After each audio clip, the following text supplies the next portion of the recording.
Hey guys, I'm Ethan, and today we're going to go over the Go Build a Starter Bot for the 2025-2026 First Tech Challenge Season DECODE.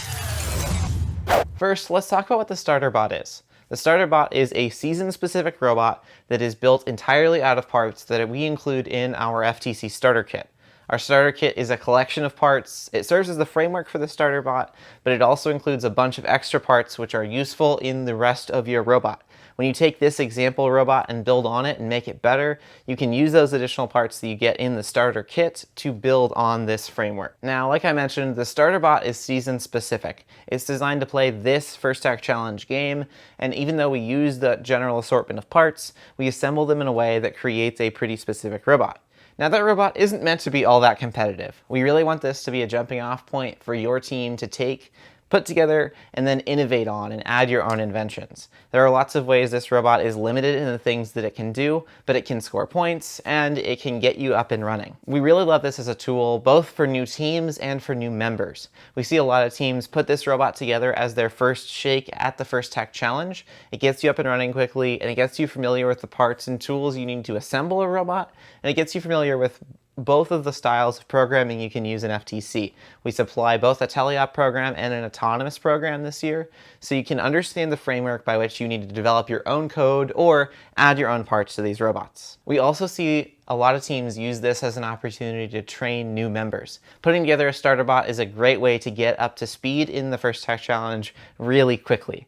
Back when I first started FTC, I also put together an example robot from a set of assembly instructions, and having one that's season specific, where it gets you thinking about the problems that you're going to interact with this year and how you can improve on the robot that you've put together, is something that I'm really excited about. Now let's jump into the specifics of the robot. This all starts with a drivetrain, which is powered by two 312 RPM yellow jackets. Each of those drive a hogback traction wheel, and we've got a couple of unpowered Omni wheels to make sure everything stays upright. On top of that drivetrain, we have this superstructure, which is made up a lot of low side, both standard and mini low side channel, and that superstructure holds our artifacts when we have loaded them into the robot. It also mounts our flywheel-based shooter motor, and it holds our two servos, which stop and then feed the artifacts into the launcher when we're ready to shoot. Now, you'll notice that this robot uses a lot of our new polycarbonate grid plate. This is a new part for this season's FTC Starter Kit, and if you have a starter kit from last year, you really only need this polycarbonate grid plate and a lockout plate for the 312 RPM motor to put together this robot. I really love this polycarbonate grid plate. It's about 1.5 millimeters thick, and so it's really easy to cut. You can cut it with scissors, or I really like using a band saw or a scroll saw, and you can bend it in different ways to create different parts of the robot.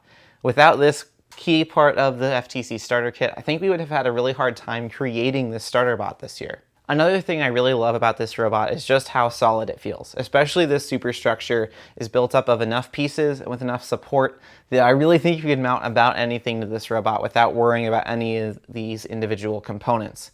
I really like showing this method of using Go Build a components, especially mini low side channel, because it lets you think in a more 3D way, and it lets you create really strong structures with our parts. Now, if you're a seasoned FTC veteran, one of the things you may notice about this robot is that it doesn't have a way to pick up these game elements from the ground.